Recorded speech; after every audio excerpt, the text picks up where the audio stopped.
નમસ્કાર, આપની સાથે સચ્ચા હિન્દુસ્તાની ન્યૂઝ સાથે હું છું ઇમ્તિયાઝ ગઝર। હવે વાત કરવી છે આજે જામનગર જિલ્લાના ધ્રોલ તાલુકામાં એક ઘટના બની છે।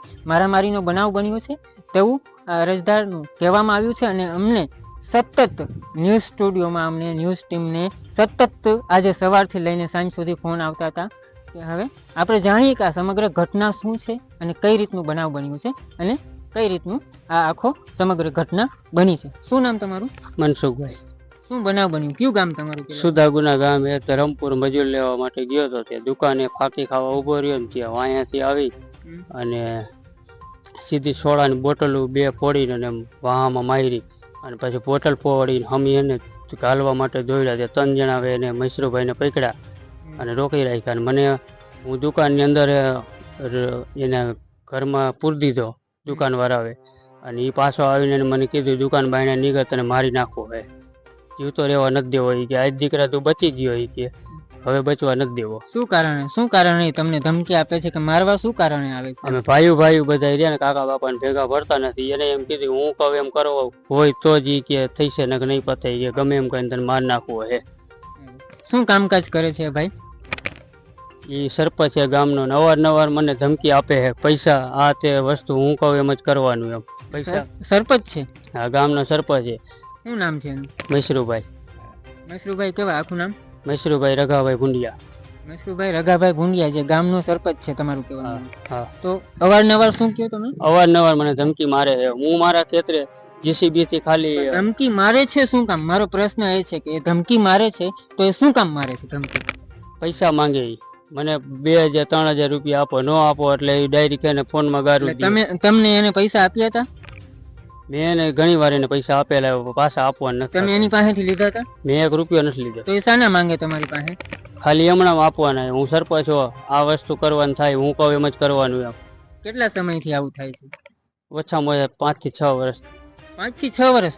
તો એક વાર આ બાબતની ફરિયાદ નોંધાવી તમે કે નહીં નોંધાવી? આની પહેલા એકવાર ફરિયાદ કરી હતી। ત્યારે દોઢ વરા પહેલા। કયા પોલીસ સ્ટેશનમાં? Dhrol police station. પછી શું એનું પરિણામ? પાછું એને સમાધાન કરી નાખ્યું। શું સમાધાન કર્યું? સમાધાન શું કર્યું?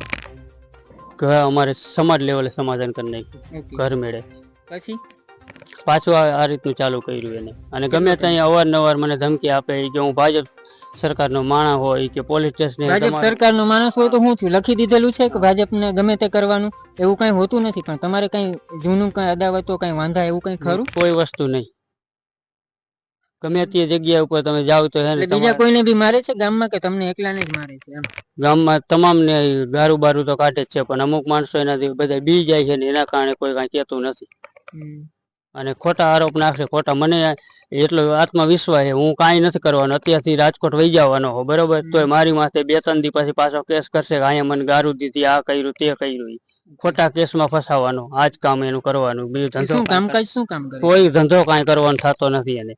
રોજના માટે આજ ગામના બૂસ મારવાનું? હા, એટલે તમારું કેવું એમ ગામના બૂસ મારવાનું? ગામના બૂસ માર મારા ફોન ની અંદર રેકોર્ડિંગ છે।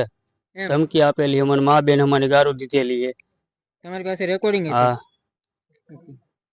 હવે સાંભળ્યું તમે? શું નામ તમારું આખું? મનસુખભાઈ હીરાભાઈ ભુંડિયા। મનસુખભાઈ હીરાભાઈ ભુંડિયાની એવી ફરિયાદ છે કે જે આ મસરીભાઈ જે કહેવામાં આવે છે એ ગામનો સરપંચ છે। હાલ આપણે એની પુષ્ટિ નથી કરતા કેમ કે આપણને ખબર નથી કે ગામનો સરપંચ છે કે શું। એની પણ આપણે તપાસ કરીશું અને જાણવાનો પ્રયત્ન કરીશું। પરંતુ એ ભાજપનું નામ લે છે કે ભાજપ સરકારના અમે માણસો છીએ અને તમને માણસો।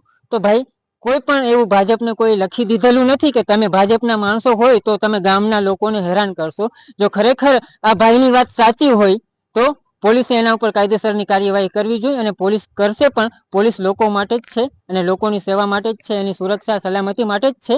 પરંતુ અવારનવાર આવા બનાવો બનતા હોય છે તો આવા તત્વોને પોલીસે કાયદાનો ભાન કરાવવું જોઈએ। બાકી આનું પરિણામ શું આવશે અને કેવો આવશે એ તો આવનારો સમય જ બતાવશે। ત્યાં સુધી જોતા રહો સચ્ચા હિન્દુસ્તાની ન્યૂઝ, હર હંમેશ સત્યની સંગાથે। નમસ્કાર।